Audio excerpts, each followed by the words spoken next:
Nadie sino Jesús, el que en él cree, no es condenado. Juan 3:18. En el sermón matinal, nuestro tiempo fue consumido principalmente por la descripción de la fe. ¿Qué es? Solo nos quedaron unos minutos disponibles al concluir para describir a dónde conduce, al privilegio de la justificación, que es un don para el alma, que es el resultado de la fe. Que este elevado privilegio, entonces, ocupe nuestra atención esta noche. El texto dice: el que en él cree, esto es, en Cristo Jesús, no es condenado. Para abordar el tema en orden, observaremos primero la satisfactoria declaración hecha aquí. Luego, en segundo lugar, nos esforzaremos por corregir ciertas equivocaciones al respecto, por las cuales el cristiano se encuentra a menudo abatido. Y concluiremos con algunas reflexiones positivas y negativas en relación a lo que este texto incluye y lo que excluye. En primer lugar, entonces, cuán satisfactoria es la declaración: el que en él cree no es condenado. Ustedes saben que en nuestras cortes judiciales un veredicto de no culpable equivale a una absolución y el prisionero es inmediatamente liberado. Sucede lo mismo en el lenguaje del Evangelio. Una sentencia de no condenado implica la justificación del pecador. Quiere decir que el creyente en Cristo recibe ahora una justificación presente. La fe no produce sus frutos dentro de algún tiempo, sino ahora. Puesto que la justificación es el resultado de la fe, es dada al alma en el momento en que se acerca a Cristo y le acepta como su todo en todo. Los que están ante el trono de Dios están justificados esta noche. Nosotros también, tan verdadera y claramente como aquellos que caminan vestidos de blanco y cantan sus alabanzas arriba. El ladrón en la cruz fue justificado en el momento en que volvió sus ojos de fe a Jesús, que estaba en ese preciso momento clavado a su lado. Y Pablo, el anciano, después de años de servicio, no era más justificado de lo que era el ladrón, que no contaba con ningún servicio. Nosotros somos hoy aceptos en el amado, hoy absueltos del pecado, hoy inocentes a los ojos de Dios. Oh pensamiento arrebatador y arrobador para el alma. Hay algunos racimos de esta vid que no podremos recoger hasta que lleguemos al cielo, pero este es uno de los primeros racimos maduros que puede ser arrancado y comido aquí. Este no es como el fruto de la tierra, que no podremos comer hasta que atravesemos el Jordán, pero es parte del maná del desierto y parte también de nuestra vestidura diaria que Dios nos provee en nuestra jornada desde aquí hasta allá. Nosotros somos perdonados ahora mismo, repito, ahora mismo. Nuestros pecados son quitados ahora mismo estamos delante de Dios como si nunca hubiésemos sido culpables, inocentes como el padre Adán cuando andaba en integridad antes de que hubiese comido del fruto del árbol prohibido, puros como si nunca hubiésemos recibido la mácula de depravación en nuestras venas. Ahora, pues, ninguna condenación hay para los que están en Cristo Jesús. No hay ningún pecado en el libro de Dios ahora mismo contra alguien de su pueblo. No hay nada que se le tome en cuenta, no hay ni motita, ni mancha, ni arruga, ni nada parecido que permanezca sobre algún creyente en el tema de la justificación a la vista del juez de toda la tierra. Pero prosiguiendo, el texto se refiere no solamente al presente, sino a una justificación continua. En el momento en que ustedes y yo creímos, se dijo de nosotros, no es condenado. Muchos días han pasado desde entonces, muchos cambios hemos visto, pero es tan válido para nosotros hoy, no es condenado. Únicamente el Señor sabe cuál será el día señalado, cuánto tiempo pasará antes de que cumplamos el tiempo del asalariado y que como sombra nos desvanezcamos. Pero esto sí sabemos, puesto que cada palabra de Dios es segura y los dones de Dios son sin arrepentimiento, que aunque vivamos otros 50 años, aún estará escrito aquí, el que en él cree no es condenado. Es más, si por algún misterioso trato de la providencia nuestras vidas fueran alargadas hasta 10 veces el límite usual del hombre, y alcanzáramos los 800 o 900 años de Matusalén, sería todavía lo mismo. El que en él cree no es condenado. Y yo les doy vida eterna, y no perecerán jamás, ni nadie las arrebatará de mi mano. El justo por la fe vivirá, y el que creyere en él no será avergonzado. Todas estas promesas son para demostrar que la justificación que Cristo da a nuestra fe es continua, que durará mientras vivamos. Y recuerden, durará en la eternidad, así como en el tiempo. En el cielo no nos vestiremos con ninguna otra ropa que la que usamos aquí. Hoy el justo se viste con la justicia de Cristo. Ellos llevarán el mismo vestido de bodas en el gran festín de bodas. ¿Qué pasa si se gasta? ¿Qué pasaría si esa justicia perdiera su virtud en la eternidad venidera? Oh, amados, no nos domina el miedo acerca de eso. El cielo y la tierra pasarán, pero esta justicia nunca se volverá vieja. Ninguna polilla la corroerá, ningún ladrón la robará, ninguna mano plañidera de lamentación la rasgará en dos. Debe ser eterna, como Cristo mismo, Jehová nuestra justicia. Debido a que Él es nuestra justicia, el que existe por sí mismo, el eterno, el inmutable Jehová, cuyos años no tienen fin y cuya fortaleza no decae, por eso mismo nuestra justicia no tiene fin, y de su perfección y de su belleza no habrá nunca terminación. El texto, creo yo, muy claramente nos enseña que el que cree en Cristo ha recibido eternamente una continua justificación. Además, piensen por un momento, la justificación de la cual se habla aquí es completa. El que en él cree no es condenado, es decir, en ninguna medida ni en ningún grado.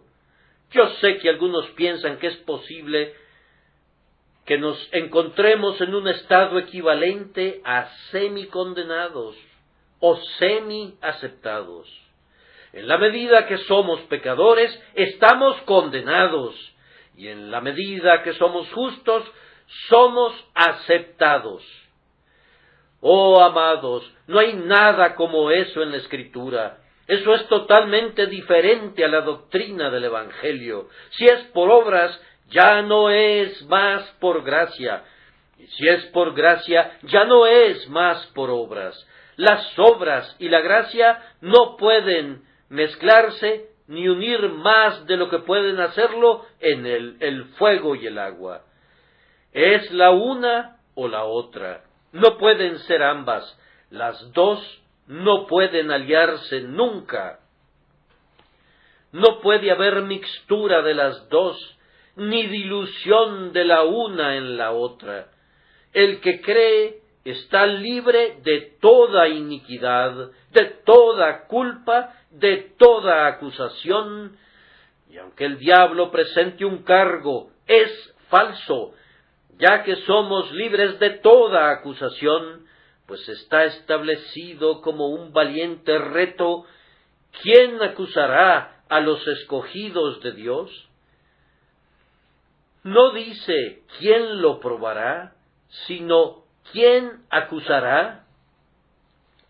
Están tan completamente librados de condenación que no se encuentra ni la sombra de una mancha sobre sus almas, ni siquiera el paso furtivo de la iniquidad que arroje su negra sombra sobre ellos. Ellos están delante de Dios no solamente como inocentes a medias, sino perfectamente inocentes, no solamente como lavados a medias, sino más blancos que la nieve. Sus pecados no son simplemente borrados, son eliminados, no son simplemente puestos fuera de la vista, sino que son arrojados a las profundidades del océano.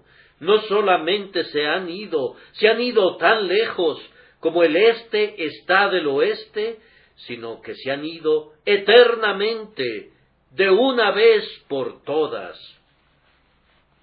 Ustedes saben, amados, que el judío en su purificación ceremonial nunca quedaba con su conciencia libre de pecado. Después de un sacrificio necesitaba otro todavía, pues estas ofrendas no podían hacer perfectos a quienes las practicaban. Al día siguiente, los pecados necesitaban un nuevo cordero, y la iniquidad del siguiente año requería de una nueva víctima para una expiación.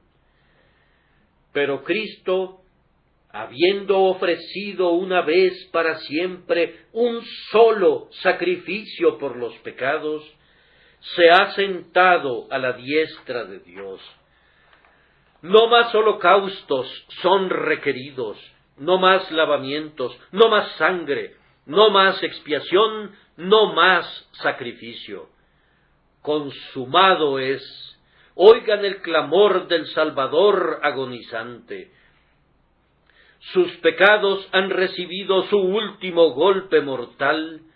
El manto de su justicia ha recibido su última fibra. Está hecho, completo, perfecto. No necesita adición, no puede sufrir nunca ninguna disminución. Oh cristiano, debes asirte a este precioso pensamiento. Yo soy incapaz de expresarlo excepto en débiles términos, pero mi debilidad no les impida que capten su gloria y su hermosura. Basta para hacer que un hombre salte, aunque sus piernas estuviesen cargadas con hierros, y basta para hacer que un hombre cante, aunque su boca estuviese amordazada, pensar que somos perfectamente aceptos en Cristo, que nuestra justificación no es parcial, que no tiene un alcance limitado, sino que va hasta el final. Nuestra injusticia está cubierta. Somos entera e irrevocablemente libres de condenación. Una vez más, la no condenación es eficaz. El privilegio real de la justificación nunca se malogrará. Cada creyente debe estar persuadido de ello. En el reino del rey Jorge III, el hijo de un miembro de esta iglesia estaba bajo sentencia de muerte por falsificación.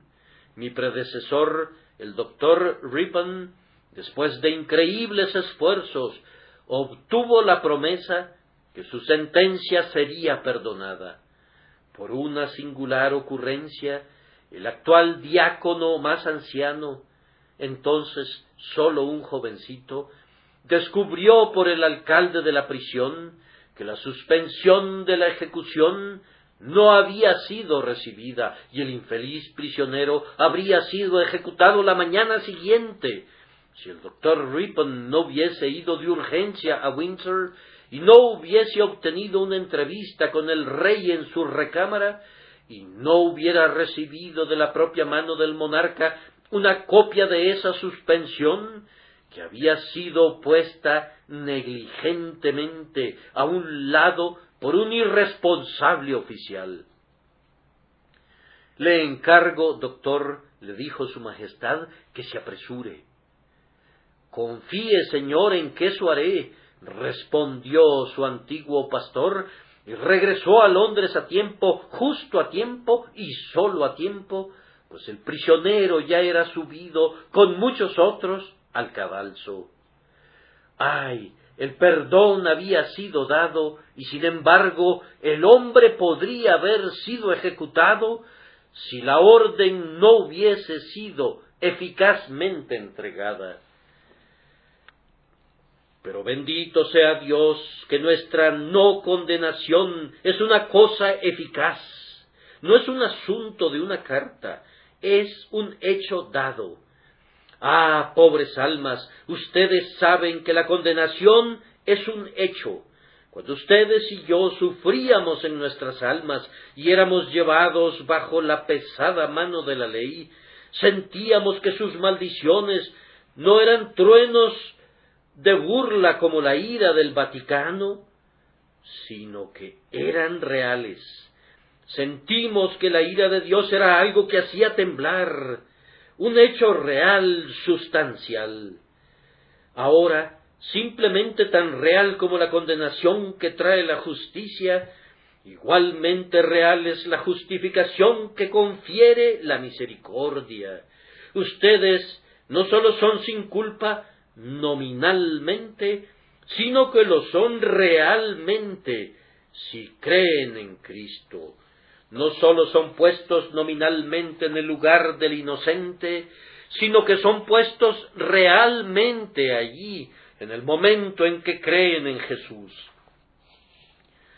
No solamente se dice que sus pecados se han ido, sino que se han ido realmente.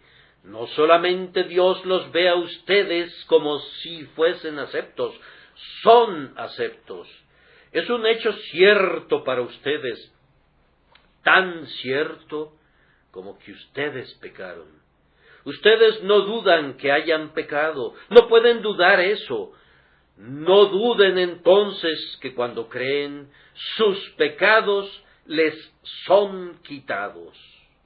Pues tan cierto es que cuando la mancha negra cayó sobre ustedes cuando pecaron, así de cierto y seguro fue que todo fue lavado cuando fueron bañados en esa fuente llena de sangre que fue tomada de las venas de Emanuel. Vamos, alma, piensa en esto. Tú eres real y efectivamente exonerada de toda culpa. Eres sacada fuera de tu prisión. Ya no llevas grilletes como un esclavo. Eres librada ahora de la servidumbre de la ley. Eres liberada del pecado y puedes caminar sin limitación como un hombre libre. La sangre de tu Salvador ha alcanzado tu plena absolución. Vamos, alma mía, tú tienes un derecho ahora a venir a los pies de tu Padre. No hay allí llamas de venganza que te atemoricen ahora, no hay una espada encendida. La justicia no puede herir al inocente. Vamos, alma mía, tus incapacidades te son quitadas. Una vez fuiste incapaz de ver la faz de tu Padre, ahora puedes verla. No podías hablar con Él, ni Él contigo, pero ahora tienes acceso con valor a esta gracia en la que nos afirmamos. Una vez hubo el terror del infierno en ti. No hay infierno para ti ahora. ¿Cómo puede haber un castigo para el que no tiene culpa? El que cree es sin culpa, no es condenado y no puede ser castigado. No hay enfado de un Dios vengador ahora. Si Dios es visto como juez, ¿cómo podría estar airado con el que no tiene culpa? ¿Cómo puede el juez mirar con malos ojos a quien es absuelto? Con mayor razón, todos los privilegios que habrías podido gozar si nunca hubieses pecado, son tuyos ahora que eres justificado. Todas las bendiciones que habrías podido tener si hubieses guardado la ley y más, son tuyas esta noche, porque Cristo la ha guardado por ti. Todo el amor y la aceptación que un ser perfectamente obediente pudo haber obtenido de Dios, te pertenecen, porque Cristo fue perfectamente obediente en tu lugar y ha imputado todos sus méritos a tu cuenta para que tú puedas ser rico en grado sumo a través de Él, que por tu causa se volvió sumamente pobre. Oh, que el Espíritu Santo agrande nuestros corazones para que podamos extraer dulzura de estos pensamientos. No hay condenación, más aún, nunca habrá ninguna condenación. El perdón no es parcial, sino perfecto. Es tan eficaz que nos libra de todos los castigos de la ley, nos da todos los privilegios de la obediencia y nos pone en realidad en lo alto donde habríamos estado si no hubiésemos pecado nunca. Fija nuestra posición en un lugar más seguro que antes de que cayéramos. No estamos ahora donde estuvo Adán, pues Adán podía caer y perecer. Más bien, estamos donde Adán habría estado si pudiésemos suponer que Dios lo hubiese puesto en el huerto durante 7 años y le dijera: si obedeces por 7 años, tu tiempo de prueba terminará y yo te recompensaré. Se podría decir que en un sentido los hijos de Dios están a prueba. En otro sentido, no hay probación. No hay prueba en cuanto a que el Hijo de Dios sea salvo. Ya es salvo. Sus pecados han sido lavados. Su justicia es completa. Y si esa justicia pudiera soportar 1.000.000 de años de probación, nunca sería violada. De hecho, permanece siempre igual delante de Dios y debe permanecer así por siempre y para siempre.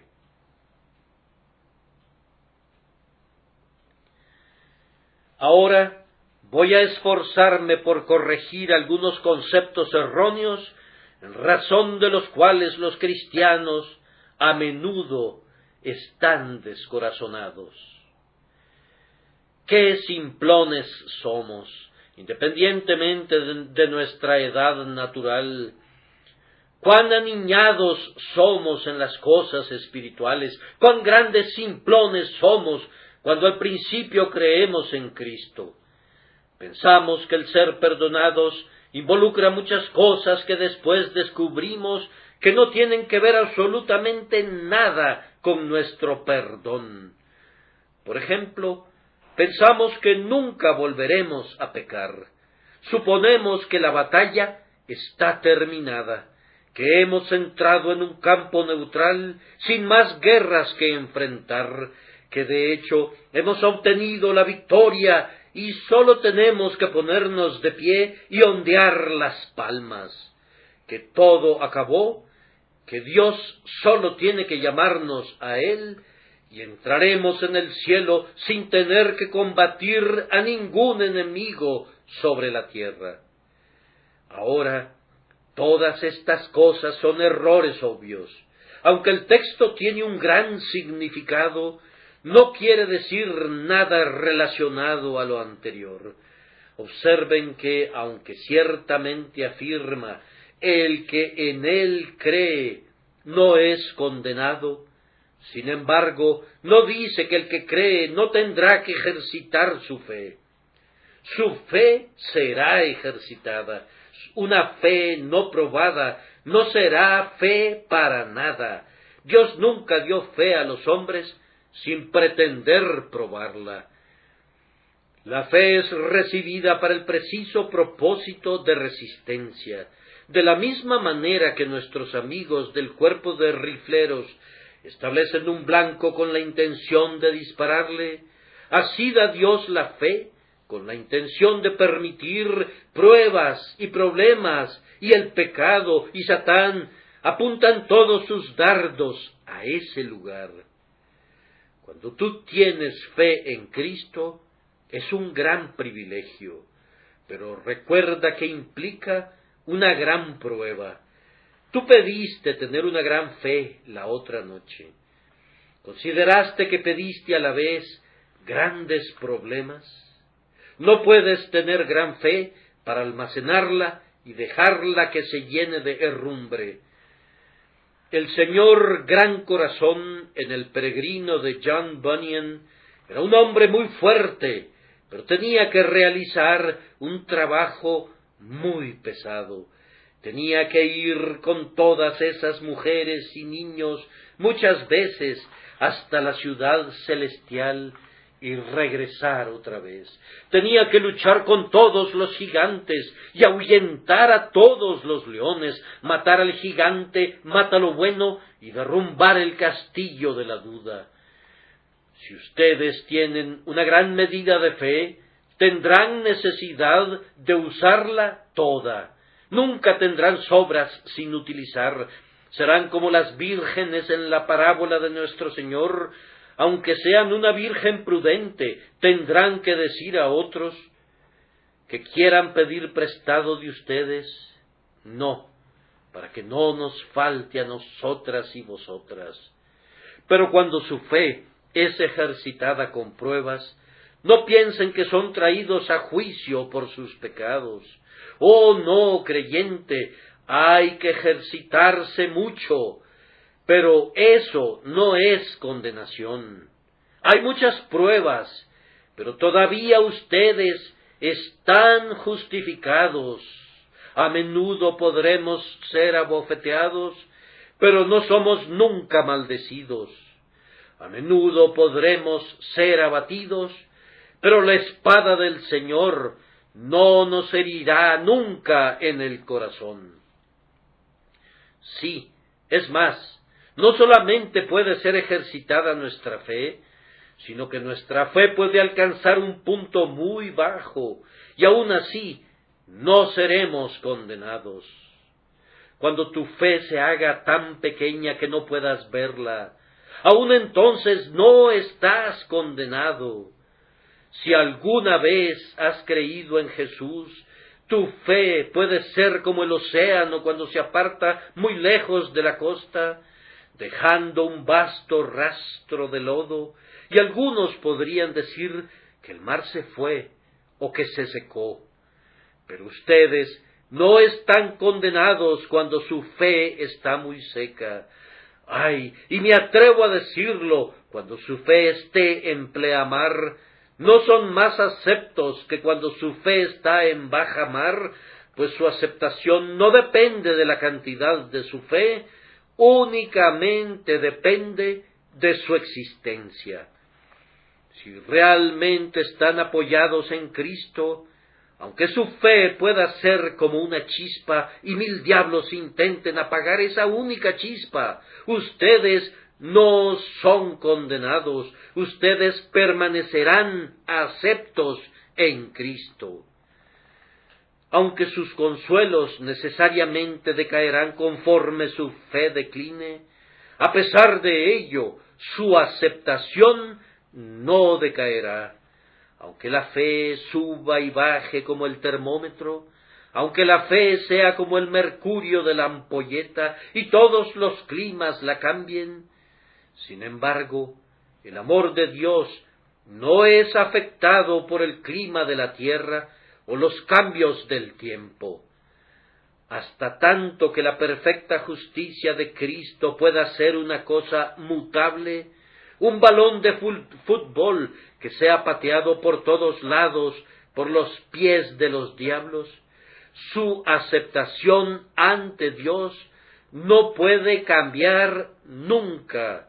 Ustedes deben ser perfectamente aceptados en el amado.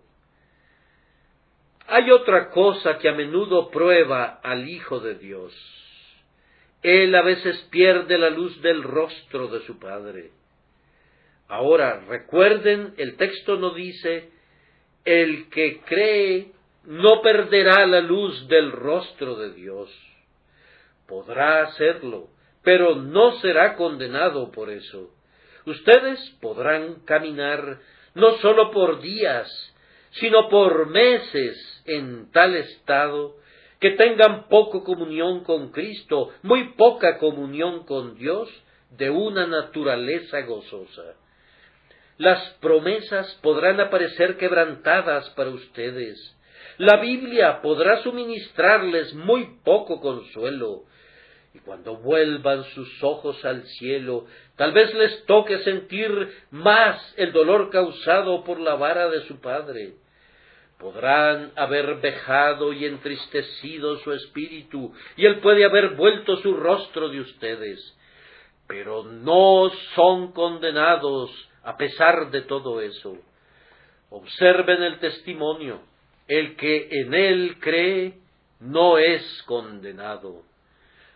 Aun cuando su padre los golpee y deje una roncha después de cada golpe y saque sangre después de cada golpe, no hay una partícula de condenación en cada uno de esos golpes.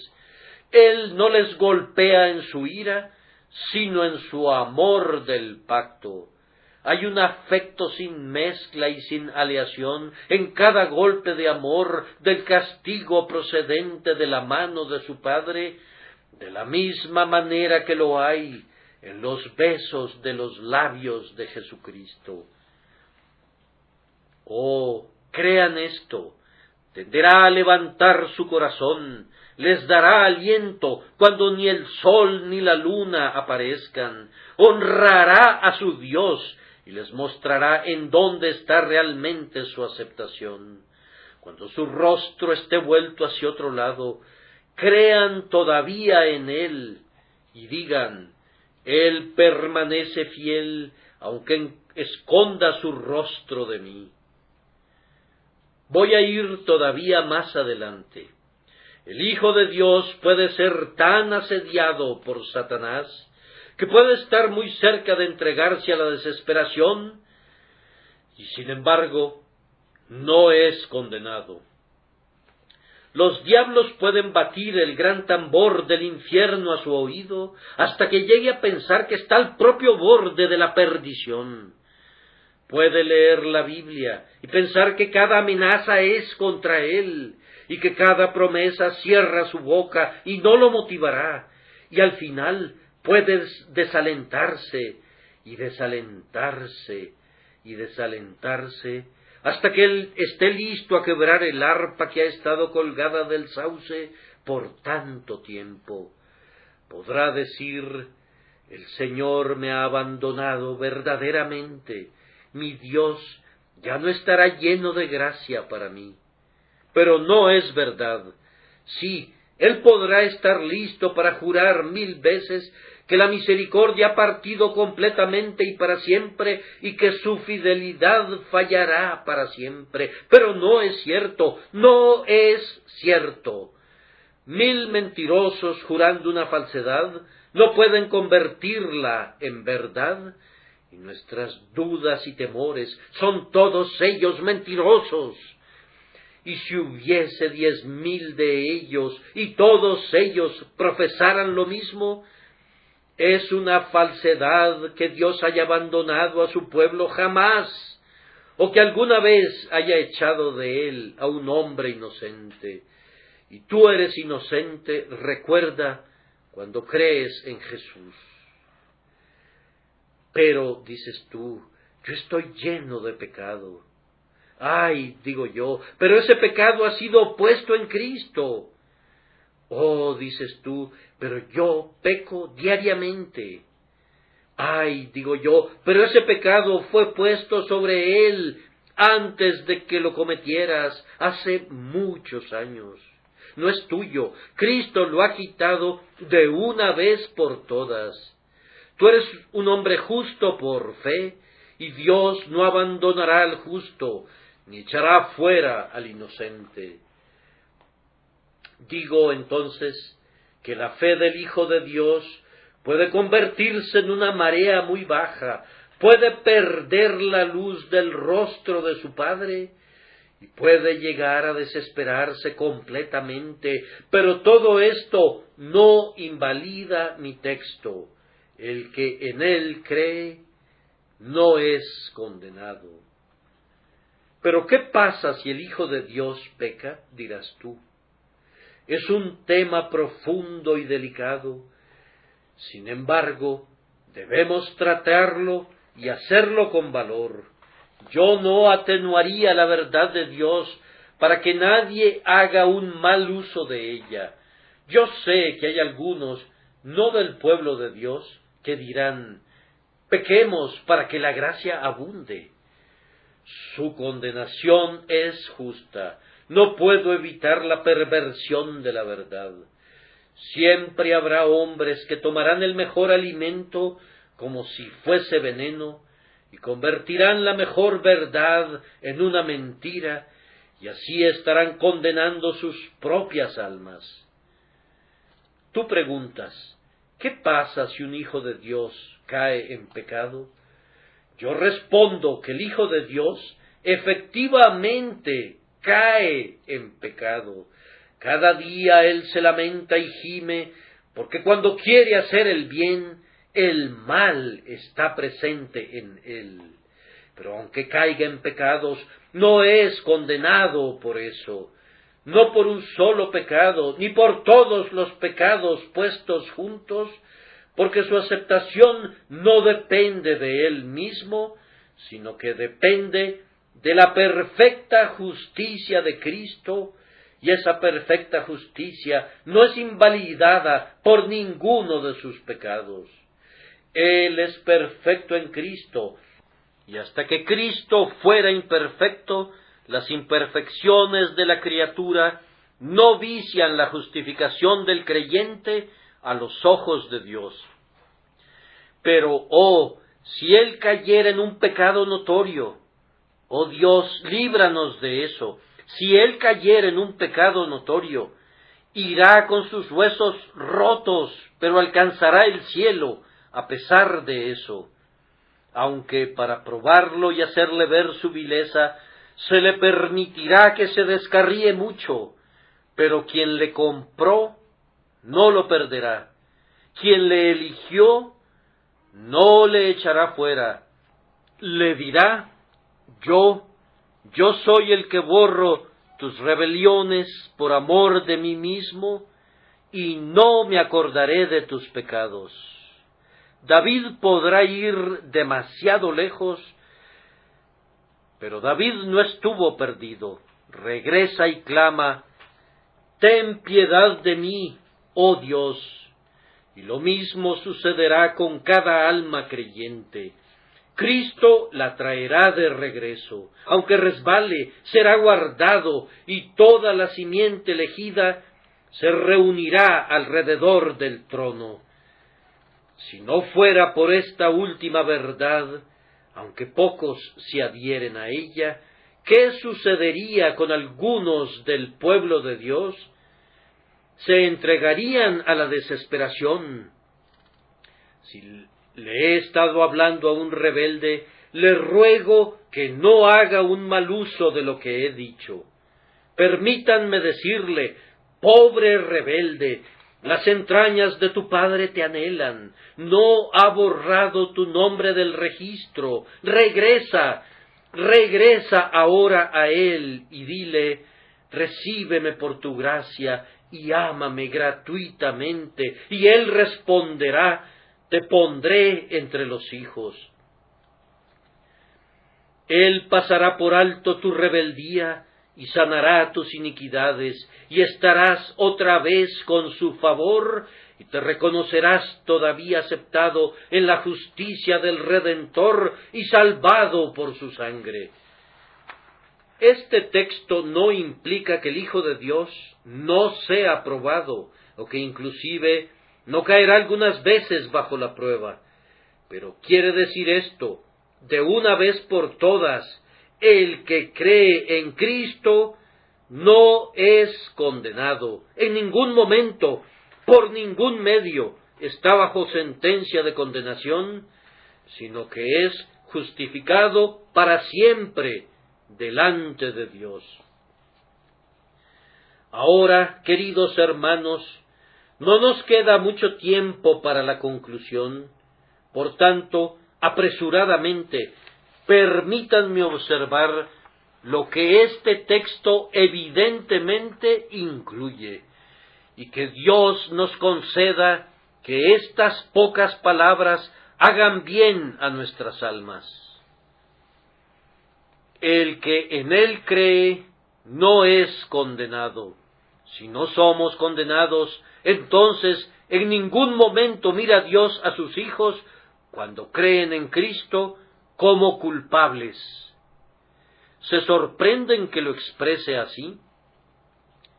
Lo expreso así de nuevo. Desde el momento en que creen en Cristo, Dios cesa de mirarlos a ustedes como culpables, pues Él nunca los mira aparte de Cristo.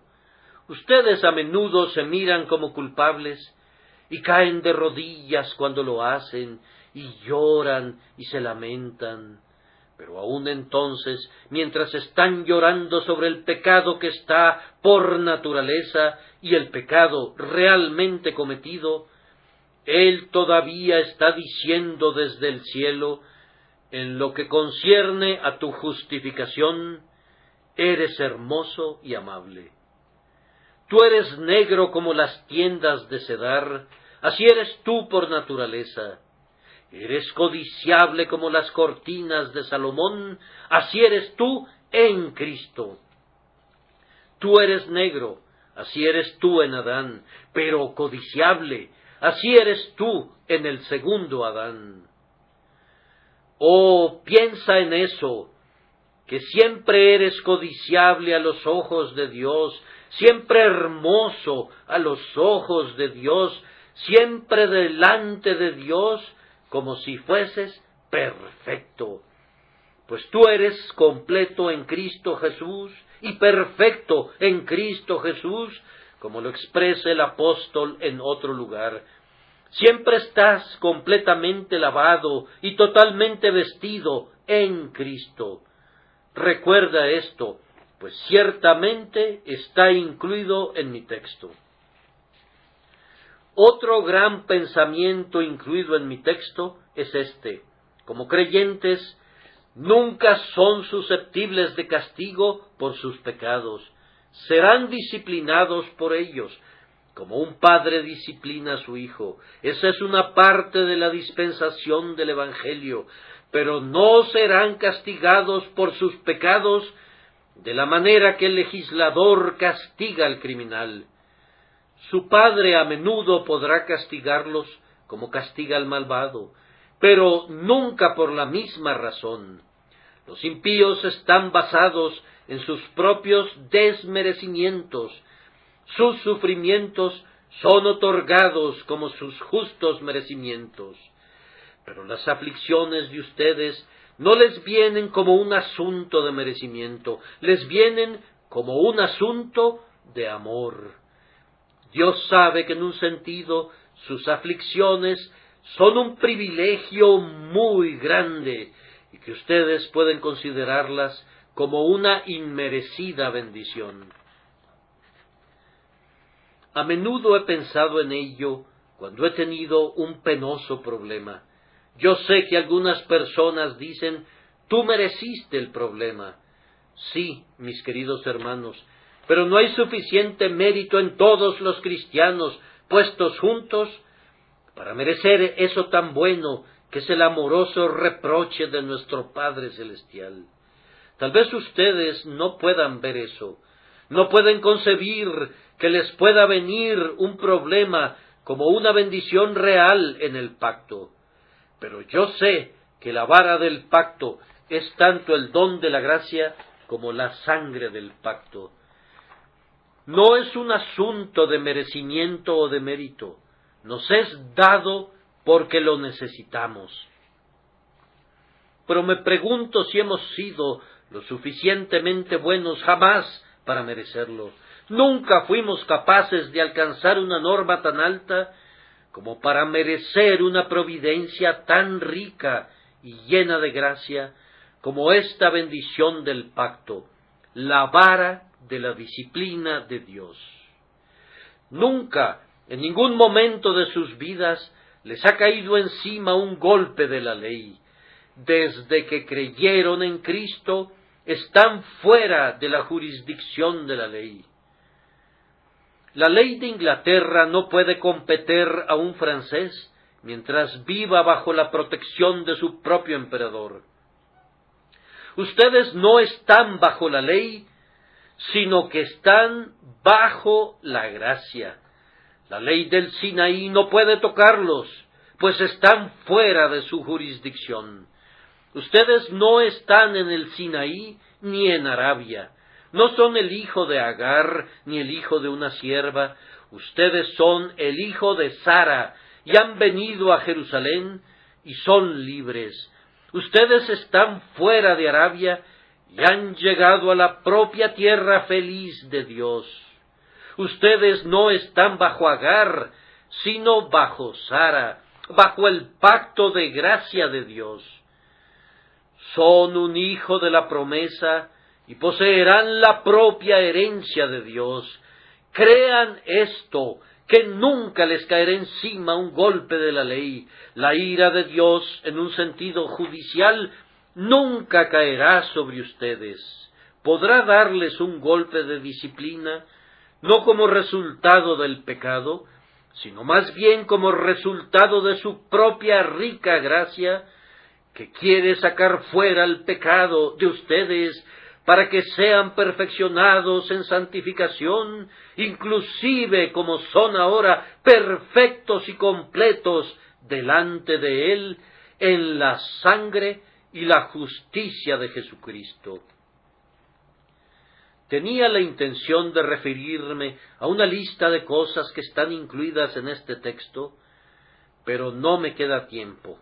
Por tanto, debo pasar 1 o 2 minutos refiriéndome a lo que este texto excluye.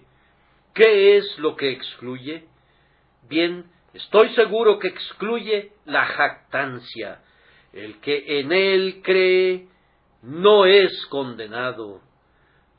Si dijera, el que obra no es condenado, entonces ustedes y yo podríamos jactarnos en cantidad. Pero cuando dice el que cree, entonces no queda ningún espacio para que digamos ni media palabra del viejo ego. No, Señor, si no soy condenado, es tu gracia gratuita, pues yo he merecido ser condenado miles de veces desde que he estado en este púlpito esta noche, cuando estoy de rodillas y no soy condenado, estoy seguro de que debe ser la gracia soberana, pues aun cuando estoy orando, merezco ser condenado. Aun cuando nos estamos arrepintiendo, estamos pecando y estamos añadiendo pecados mientras nos estamos arrepintiendo de ellos.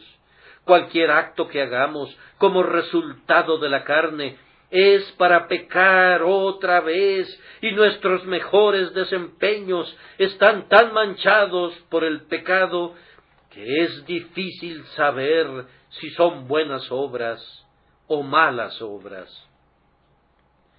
En cuanto que son nuestras, son malas, y en tanto que sean las obras del Espíritu, son buenas. Pero entonces lo bueno no es nuestro, es del Espíritu, y sólo el mal permanece para nosotros. Entonces no podemos jactarnos. Orgullo, vete, vete. El cristiano debe ser un hombre humilde. Si levantara su cabeza para decir algo, entonces no es en verdad nada. No sabe dónde está, ni cuál es su base, una vez que comienza a jactarse como si su propia diestra le hubiese alcanzado la victoria. Abandona la jactancia, cristiano. Vive humildemente delante de tu Dios, y no permitas que se escape de tus labios ninguna palabra de autoadulación. Sacrifica al ego, y que tu canción delante del trono sea: no a nosotros, oh Jehová, no a nosotros, sino a tu nombre da gloria. Además, ¿qué otra cosa excluye el texto? Me parece que debe excluir, y ahora estoy a punto de golpearme a mí mismo, debe excluir dudas y temores. El que en él cree no es condenado. ¿Cómo nos atrevemos, ustedes y yo, a andar con esas caras largas y caminar por allí, como lo hacemos a veces, como si tuviéramos un mundo de cuidados sobre nuestras espaldas? ¿Qué habría dado yo hace 10 u 11 años si hubiera podido conocer que era cierto para mí que yo no era condenado? Bien, yo pensé que si podía sentir que había sido perdonado una vez y tuviera que vivir a pan y agua y ser encerrado en un calabozo y ser flagelado cada día con un azote de 9 ramales, lo habría aceptado con alegría si con eso hubiera podido sentir que mis pecados eran perdonados. Ahora tú eres un hombre que ha sido perdonado y sin embargo estás abatido. Oh, deberías avergonzarte. No hay condenación. Y sin embargo, ¿te sientes miserable? ¡Qué vergüenza, cristiano! Levántate y enjúgate las lágrimas de tus ojos. Oh, si hubiera alguna persona en la cárcel ahora que fuera a ser ejecutada la semana entrante, si pudieras visitarla y decirle: eres perdonado, ¿no saltaría de gozo de su asiento? Y aunque pudiera haber perdido sus bienes, y aunque fuera posible que después de su perdón tuviera que sufrir muchas cosas, en tanto que su vida le fuera perdonada, ¿qué le importaría todo lo demás? Él sentiría que todo eso sería menos que nada. Ahora, cristiano, tú eres perdonado, tus pecados son todos borrados. Cristo te ha dicho: tus pecados, que son muchos, te son todos perdonados. Y aún así te sientes miserable. Bien, si debemos sentirnos así algunas veces, tratemos de que ese estado no dure mucho. Si a veces debemos sentirnos abatidos, pidamos al Señor que nos levante otra vez. Me temo que muchos de nosotros adoptamos malos hábitos y convertimos el abatimiento en un estado habitual. Mira, cristiano, mira qué irá creciendo en ti ese espíritu enojadizo, y si no vienes a Dios para que quite de ti esas dudas y temores, pronto te cubrirán como un enjambre de moscas de Egipto. Cuando seas capaz de matar la primera gran duda, tal vez matarás 100 más, pues una gran duda engendrará 1000, y matar a la madre equivale a matar a toda la progenie. Por tanto, mira intensamente a la primera duda, para que no se afiance tu desaliento y se convierta en una triste desesperación. El que en él cree no es condenado. Si esto excluye la jactancia, debe excluir también las dudas. Otra vez, el que en él cree no es condenado. Esto excluye el hábito del pecado. Mi Señor, he pecado contra ti tantas veces, y sin embargo, ¿me has perdonado todo gratuitamente? ¿Qué motivo más poderoso podría tener para mantenerme alejado de pecar otra vez? Hay algunos que dicen que esta es una doctrina licenciosa. 1000 diablos enrollados en uno. Debe ser el hombre que encuentra disipación en esto. ¿Cómo? ¿Ir y pecar porque soy perdonado? ¿Ir y vivir en iniquidad porque Jesucristo quitó mi culpa y sufrió en mi lugar? La naturaleza humana es lo suficientemente mala, pero me parece que este es el peor estado de la naturaleza humana cuando trata de extraer un argumento para pecar de la gracia libre de Dios. Es mucho más difícil pecar contra la sangre de Cristo y contra el sentido del perdón de lo que es hacerlo contra los terrores de la ley y el temor del infierno mismo.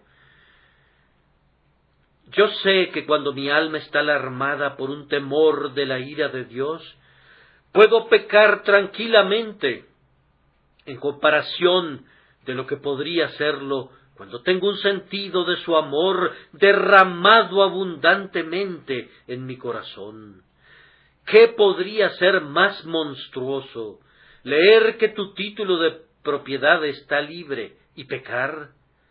Oh vil réprobo, estás al borde del más profundo infierno. Pero yo estoy seguro que si eres un hijo de Dios, dirás cuando hayas leído que tu título de propiedad está libre y te sientas justificado en Cristo Jesús. Ahora, por el amor que siento por su nombre, lo que era ganancia, cuento como mi pérdida. Mi antiguo orgullo ahora considero mi vergüenza y clavo mi gloria a su cruz.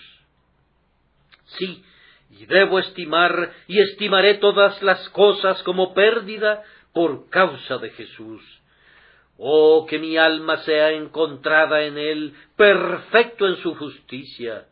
Esto te conducirá a vivir cerca de él, esto te hará semejante a él. No creas que al meditar en esta doctrina te hará pensar con ligereza del pecado, te hará considerarlo como un verdugo duro y cruel que mató a Cristo, como una carga terrible que no te podría ser quitada nunca excepto por el brazo eterno de Dios.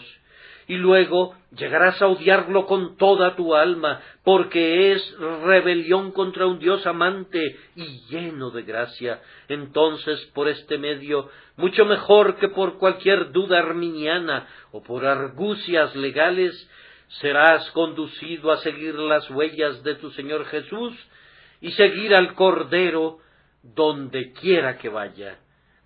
Yo pienso que todo este sermón, aunque he estado predicando a los hijos de Dios, está dirigido también a los pecadores.